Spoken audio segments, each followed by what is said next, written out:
Sub-Zero. No matter what Andre 3000 says, even cooler than being cool isn't ice cold. It's Sub-Zero. Which I guess really covers ice cold and everything colder than that. When you gotta fill the roster of your new fighter game, there's a time-honored labor-saving tradition of the palette swap character. The characters that are essentially the same but with different color options or a different head. While it might seem like this is lazy and boring, it often produces the best stories in the game.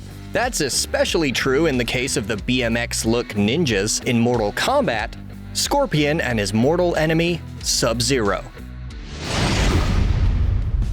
It's not really necessary for a fighting game to have much of a story. It's a tournament. Fighters show up to try and win it. Generally speaking, you don't need a good story for a tournament to work. But it helps. So, games like Street Fighter started a standard. Usually it's some variation of a tournament that is started by a local jerk Enter the Dragon style, and a collection of semi-hero fighters, anti-heroes, and straight-up heels show up to fight in the tournament. Once you get through the bracket, you fight a henchman or two, and then you get to fight the big bad guy who wronged the character you're playing in some way or another, or has something your character wants. Naturally, this formula has gotten more and more involved over time, and that's especially true of Mortal Kombat. Everyone in the original game had their own reason to fight in the Mortal Kombat tournament. I mean, aside from the big stakes of Outworld taking over Earthrealm. But the beef between the two ninjas that look like they play a lot of paintball was easily the most compelling. It just so happens that it's also the story we finally got to see in the new Mortal Kombat movie.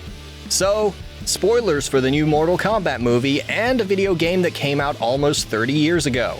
Sub-Zero was an assassin from the Chinese Lin Kuei Assassins clan, named Bi-Han. Aside from his mad punching and kicking skills, Bi-Han and his brother, we'll get to that, are Edenian cryomancers, an alien sect that was exiled from their planet. Something even they didn't know initially. Probably just wandering around wondering why no one else uses their ice powers. Part of why they didn't know this is they were kidnapped into the Lin Kuei as young children.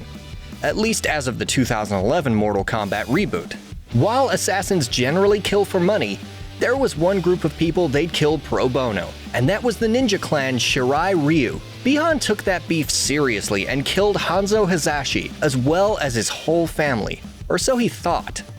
Hanzo found himself in the nether realms, getting even angrier than you would be if someone killed you and your whole family, while Bi-Han chilled out his long life thinking his job was done. That is until Outworld threatens to win its 10th tournament, and Hanzo came out of the Netherrealm as Scorpion to have a word with Bi-Han. An urgent word.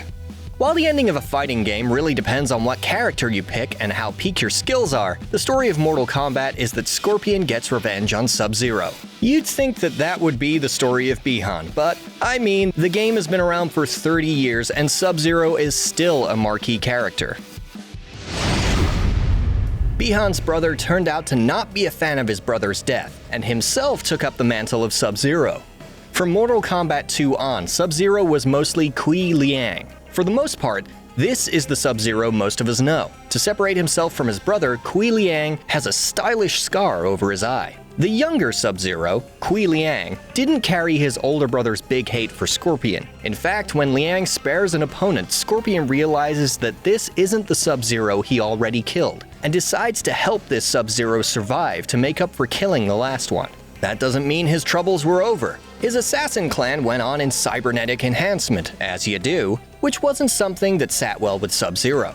Eventually, Liang beats Sector and becomes the leader of the Lin Kuei, and with the clan being from Earth and all, sided with Earthrealm.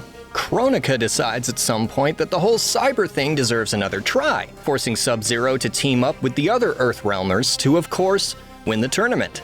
That's generally going to come down to one character beating up another character. There's a version of that story where Sub-Zero beats Kronika, and with all of time at his disposal, decides to reform his brother. It turns out that there is a lot more to reform than just killing Scorpion. He was just getting started. Naturally, Bi-Han didn't just go away. Just like Scorpion, Bi-Han got another go-around. Unlike Scorpion, his second go-around wasn't as himself. He came back like a ninja. Secretly. Bi-Han returned as Noob Saibot. Bi-Han was given his second chance by the same guy who gave Scorpion his. Only seems fair.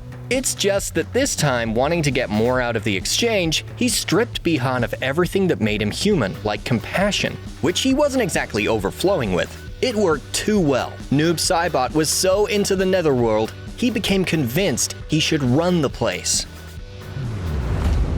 Do you think there's a version of Mortal Kombat where the judges pick up the wrong John Cage, instead grabbing the noted experimental composer? If he wins a match, you can enter a combination and he just stands there for 4 minutes and 33 seconds. Experimentality!